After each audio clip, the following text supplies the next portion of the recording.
The youth of George Washington, 1730–1799, the first President of the United States, remains the least understood chapter of his life, shrouded in folklore and myths. Yet the experiences of his youth, and the bond he felt toward his older half-brother Lawrence, shaped the man he was to become and helped put him on the path toward revolution and the presidency. The lineage and youth of George Washington, from the first time his great-grandfather set foot on the shores of Virginia, in 1657 until George's own coming of age, in 1753, a year before the shots fired at the Battle of Fort Necessity changed the trajectory of his own life, and, it can be argued, of world history. Tall, strong, and somewhat physically awkward, the young George Washington grew up on a plantation just outside of Fredericksburg, Virginia, and moved to Mount Vernon as his brother's ward shortly after the death of their father. He became a land surveyor at the age of 16, measuring over 60,000 acres of land along the unmapped western frontier of Virginia. When Lawrence contracted a fatal case of tuberculosis, George accompanied him to Barbados,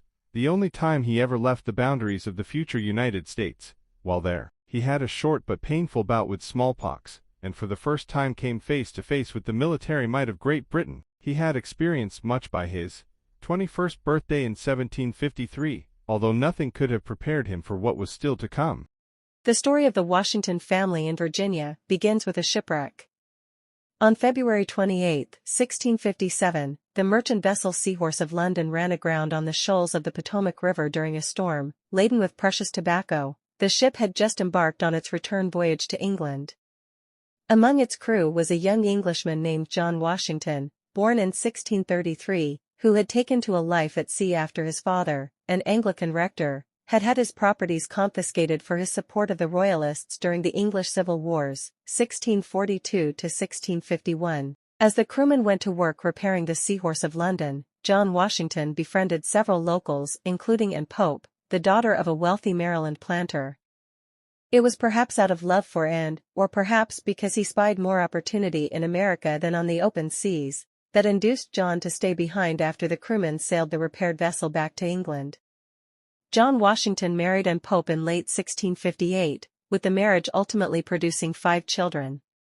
Mary Ball Washington gave birth to her firstborn son, at Wakefield at 10 a.m. on the 22nd of February 1732. His name was George. His birth would be followed by 5 younger siblings: Elizabeth, 1733–1797, Samuel, 1734–1781, John Augustine, 1736–1787, Charles, 1738–1799, and Mildred, 1739–1740. In 1734, Augustine moved his rapidly growing family 60 miles, 96 kilometers, up the Potomac River to the Little Hunting Creek plantation, where he could keep a closer eye on his lucrative ironworks. He ordered the construction of a house on this property that would form the basis for Mount Vernon. Before long, Augustine moved the family once again, this time to the Ferry Farm estate near Fredericksburg,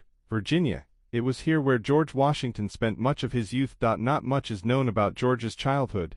Indeed, in terms of historical scholarship, it remains the murkiest chapter of his life. He was certainly raised on the Ferry Farm plantation, and likely attended a local school in Fredericksburg, where he excelled in the subjects of geometry, trigonometry, and map-making. Some of his school papers survive, in which he copied out sets of moral teachings from the book Rules of Civility and Decent Behavior in Company and Conversation. These rules, which included such counsel as, in the presence of others, sing not to yourself with a humming noise, nor drum with your fingers or feet, showed George how to be a proper Virginian gentleman, guidance he would follow for the rest of his life. Folkloric stories about George's childhood, such as the supposed instance in which he was unable to lie to his father about chopping down a prized cherry tree, were later fabricated to fill in the gaps in this unknown part of his life. Spring of 1749, as George's land surveying career was taking off, Lawrence came down with a heavy cough. At first, he tried to ignore it and carry on with his duties, but the cough would not go away and became so bad that he had to take a leave of absence from the House of Burgesses in May. By early 1751, it was clear that the oldest Washington brother was suffering from tuberculosis, commonly known as consumption in those days, prompting him to seek a more tropical climate in the hopes that the balmy air might restore his health. Barbados, a small island in the southeastern Caribbean, was known to be a popular destination for tuberculosis patients, leading Lawrence to select it as his destination. His wife Anne was unable to accompany him. She had an infant daughter to look after whose health she did not want to risk on a long voyage, so 19-year-old George agreed to go instead.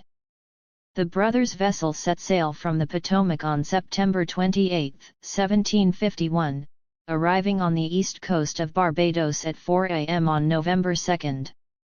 The brothers disembarked and went to Bridgetown, the island's main settlement, and eventually found lodgings at the home of Captain Crofton, overlooking Carlisle Bay.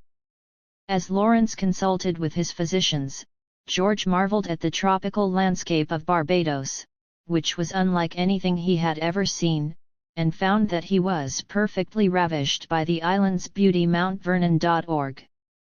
He and Lawrence often dined at the homes of important Barbados officials, one of whom offered George a tour of Charles Fort on Needham Point.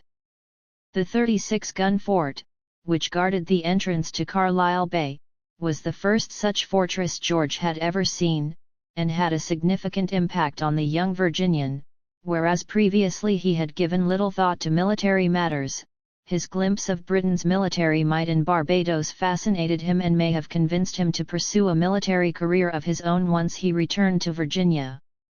On November 17, amidst the intoxicating rush of social life in Bridgetown, George came down with a fever. By the evening, he was complaining of a severe headache and pains in his back and sides, and small red dots appeared on his forehead 3 days later. George had contracted smallpox, one of the most feared diseases of his time. While it was much rarer in Virginia, it was common in the Caribbean. For several days, George was confined to bed, fighting his painful battle with the pox. But he was young and healthy and recovered soon enough, although his face was marred with the telltale scars that denoted a smallpox survivor. George would never forget his bout of smallpox, nor how close to death he had come.